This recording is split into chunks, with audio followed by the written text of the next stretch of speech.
या कुन्देन्दुतुषारहारधवला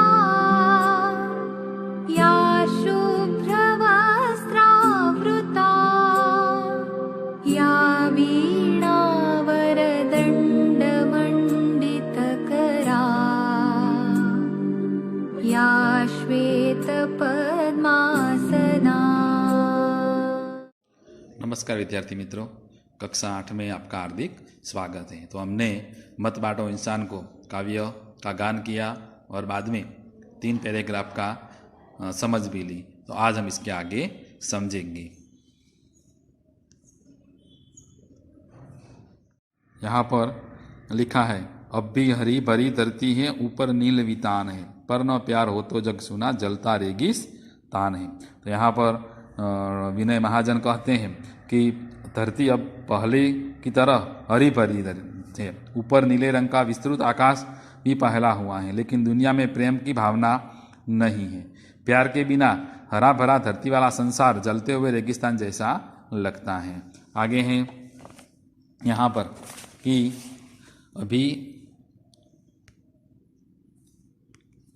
अभी प्यार का जल देना है हर प्यासी चट्टान को, धरती बाटी सागर बाटा, मत बांटो इंसान। कैसे हमें हर प्यासी चट्टान को प्यार के लिए तरसते हृदयों को प्यार का शीतल जल देना है और उसकी प्यास बुझाना है।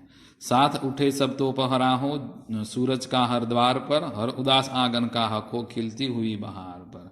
कहते हैं कि समानता का सूरज का प्रकाश तभी मिल सकता है जब सब लोग एवं एक साथ जग जाए और अपना दरवाज़ा खोल दें। सबके घरों के आंगन में तभी समानता मिल पाएगी, समानता का प्रकाश आएगा जब समानता की भावना फैलेंगी और हर उदास आंगन उसी तरह खुशी पछा जाएगी जैसे बागों में बहार आती है। रौंद न पाएगा फिर कोई मौसम की मुस्कान को, धरती बाटी सागर बाटा, मत बांटो इंसान को। कहते हैं कि विश्व में समानता फैले और इसका कोई फैलने पर कोई किसी पर जुल्म न उठाए पाए, इसलिए हरेक व्यक्ति जो है वो मौसम जिस तरह खिलता है उस तरह दरेक व्यक्ति यहाँ पर खिलना चाहिए। और शब्दार्थ भी आपको लिखना है और बाद में अभ्यास है। इसमें पहला प्रश्न है, इंसान को बांटने का अर्थ क्या है? तो इंसान को बांटने का अर्थ सभी मनुष्य ने समान दृष्टि से न देखकर आज ऊंच नीच, जाति पाति, गोरा काला आदि भेदभाव कर यहाँ पर अलगाव की भावना पैदा की है। सभी मनुष्य के रक्त में एक जैसी लालिमा है और एक जैसी भावनाएं अनदेखी कर केवल बाहरी स्वरूप को ध्यान के रखते हुए इस प्रकार इंसान को बंटवारा कर दिया है। लोगों ने भगवान को किस प्रकार बांट लिया है? तो यहाँ पर हम कह सकते हैं कि कुछ लोगों ने भगवान को मंदिर में, तो कुछ लोगों ने भगवान को मस्जिद में, कुछ लोगों ने गिरजाघर में। तो यहाँ पर एक ही भगवान को लोगों ने अलग अलग ढंग से देखा है, वे उनकी अलग अलग तरीके से पूजा करते हैं। इस तरह लोगों ने बांट लिया।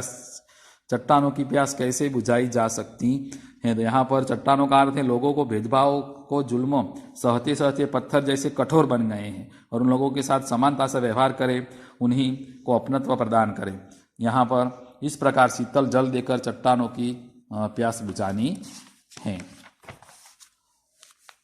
और निम्नलिखित काव्य पंक्ति का भावार्थ बताइए। तो यह भी आपको लिखना है कि अभी राह तो शुरू हुई है, मंजिल बैठी दूर है। यहाँ पर राह यानी कि रास्ता शुरुआत में है, ये आपको यहाँ पर समझाना है। स्वाध्याय है कि यहाँ पर स्वाध्याय के अंतर्गत कविता के अनुसार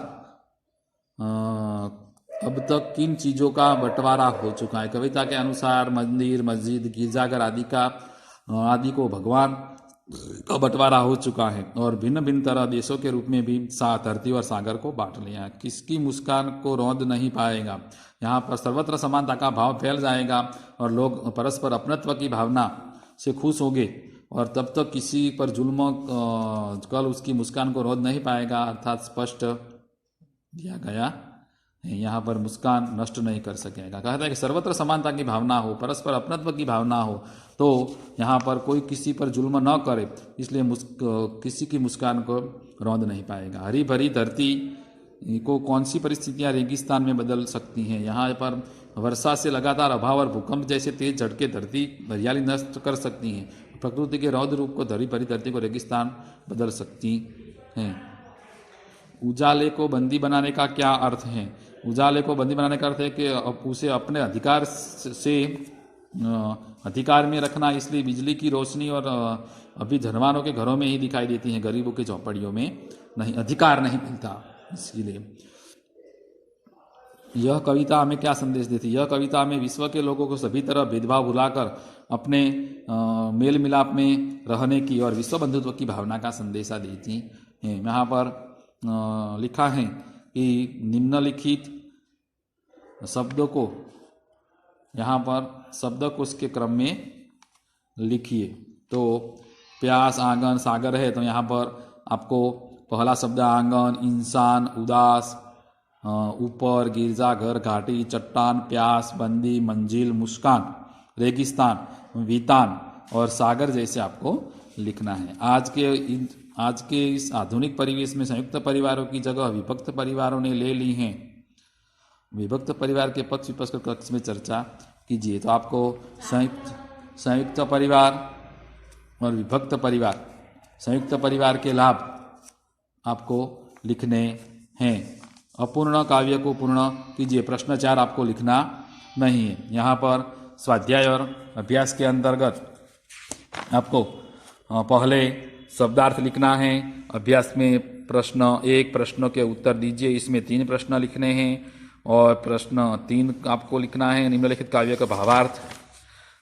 स्वाध्याय के अंतर्गत प्रश्न 1, प्रश्न 2 और प्रश्न 3 के अंदर विभक्त परिवार, संयुक्त परिवार के लाभ आपको लिखने हैं। नमस्ते।